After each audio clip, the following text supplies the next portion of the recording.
মানুষ কেন বলে মোদের নিজস্ব নাই কিছু?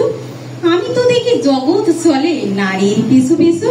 যে কাজগুলো থাকে আমার বাড়িওয়ালা আমাকে অনেক সহযোগিতা করে দেয়, আমার শ্বশুর শাশুড়ি অনেক সহযোগিতা করে, যার জন্য আমি বাড়ির কাজ বাদ দিয়ে আমি একটা টেইলার চালাতে পারি। দুইটা টাকা দিয়ে উপকার করতে পারে, বিপদের সময় তাদের পয়সাটা যেন তাদের স্বামীদের কাজে লাগে। এইটা আমি সব পুরুষদের কাছে অনুরোধ করছি যে আপনারা তার নিজেদের স্ত্রীদের সম্মান করুন, সম্মান দিলেই সম্মান পাওয়া যায়।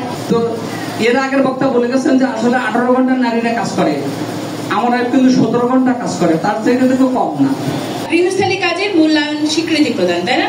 তো এইটা নিয়ে অনেক দিন ধরে, সেই আবহমান কাল ধরে আমাদের হচ্ছে নারীদেরকে কি বলা হয়, মা কি করে, মা কিছু করে না। মানে আপনার মা কি করে, বাবা হচ্ছে সরকারি প্রাইমারি স্কুলের টিচার, আর মা কি করে, মা কিছু করে না।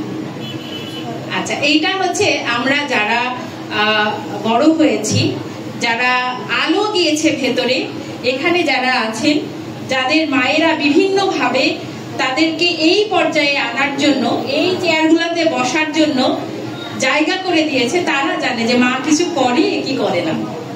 নারীরা যে গৃহস্থালী কাজ করি, আমরা নারীরা যেসব কাজ করে তার কোনো স্বীকৃতি নাই।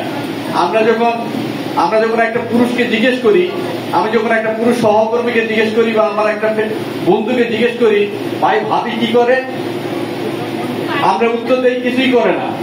মূল্যায়ন করা উচিত, এটা পারিবারিক পর্যায়ে, ব্যক্তি পর্যায়ে। কারণ একটা নারীর কাজে তখনই মূল্যায়ন করতে পারবো, একটা পুরুষকে যদি ওই যে রান্নাঘরের গৃহস্থলী কাজে যদি একদিন পাঠান, তাহলে সে বলবে যে নারীর আসলে কাজের মূল্যায়ন কতটুকু হবে, ওই সময় বুঝতে পারবে। তাকে একদিন পাঠিয়ে দেখেন রান্নাঘরে, তখন বুঝতে পারবে যে নারীদের আসলে কাজ করতে সারাদিন যে কষ্ট করে, সে কাজের মূল্যায়নটা কিভাবে দিতে হয়, সেদিনই সে উপলব্ধি করতে পারবে। আমরা ছোটবেলা থেকে দেখে আসছি যে গৃহস্থালীর কাজ তো আমাদের মারা করেছেন, আমাদের নানি দাদি প্রত্যেকেই করেছেন। তো আলটিমেটলি এটা আমরা ধরে নেই যে এটা আসলে নারীরই কাজ, নারীই করবেন। আমাদের পরিত্রাণ থেকে একজন একটা কথা বলেছিলেন নয়ন সাহেব, যে আসলে দুটো স্পেশাল কাজ বাদে বাকি সব কাজই আসলে নারী পুরুষ উভয়ই করতে পারে আর কি। যেটা সত্যি কথা। আপনারা যদি বাইরের ওয়ার্ল্ডে যান, আপনারা দেখবেন যে পৃথিবীর সবচেয়ে প্রমিনেন্ট শেফরা, যারা রান্না করে আর কি, মানে ভালো ভালো রেস্টুরেন্টের শেফরা প্রত্যেকেই কিন্তু পুরুষ।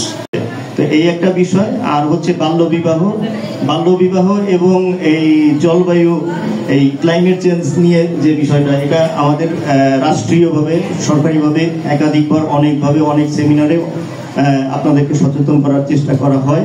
আপনারা এই ক্লাইমেট চেঞ্জের যে বিষয়টা, এটা সবচেয়ে বড় ভুক্তভোগী আমার মনে হয় যে সাতক্ষীরা জেলা, শ্যামনগর উপজেলা।